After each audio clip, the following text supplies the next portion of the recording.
समय की कीमत समझो। समय से ज्यादा मूल्यवान कोई नहीं होता है जीवन में। मान्यवर,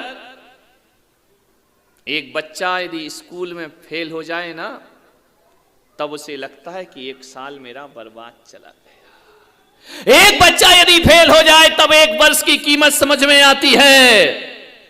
और जब कोई मां किसी बच्चे को जन्म देती है ना, 9 महीने की जगह बच्चा 8 महीने में पैदा हो जाए, 7 महीने में पैदा हो जाए, तब समझ में आता है कि 1 महीने और रुक जाता तो बच्चा तंदुरुस्त पैदा हो। 1 महीने में कितना फर्क पड़ जाया करता है। एक संपादक से पूछना, 1 सप्ताह यदि उसे न्यूज ना मिले तो उसे पता लगता है कि 1 सप्ताह कितना कीमती हुआ करता है। अरे 1 दिन के मजदूर को यदि मजदूरी ना मिले तो उसे पूछना 1 दिन कितना कीमती हुआ करता है। और एक बात याद रखना, 1 घंटा कितना कीमती होता है। सम्राट सिकंदर से जाके पूछना, जिसने कहा था मेरा सर्वस्व ले लो और मुझे 1 घंटे का जीवन दान दे। 1 घंटा बड़ा कीमती हुआ करता है। पूरा देश देने को तैयार हो गया, जीती हुई पृथ्वी देने को तैयार हो गया सम्राट सिकंदर, लेकिन 1 घंटे भी जीवन कोई हकीम वैद्य से दे ना सके। और एक बात याद रखना,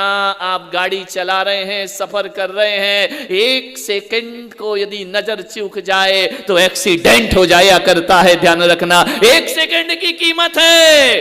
और मैं आपसे कह रहा हूं, कभी पीटी ऊषा से पूछना, यदि 1 सेकंड दौड़ने में पीछे रह जाए तो स्वर्ण पदक हाथ से चला जाया करता है। ध्यान रखिए, आपसे मैं निवेदन कर रहा हूं, एक एक क्षण की कीमत समझिए, समय की कीमत समझिए। ऐसा ना हो कि जिंदगी तब समझ में आए जब जिंदगी जीने लायक ही ना रह जाए। ध्यान रखना।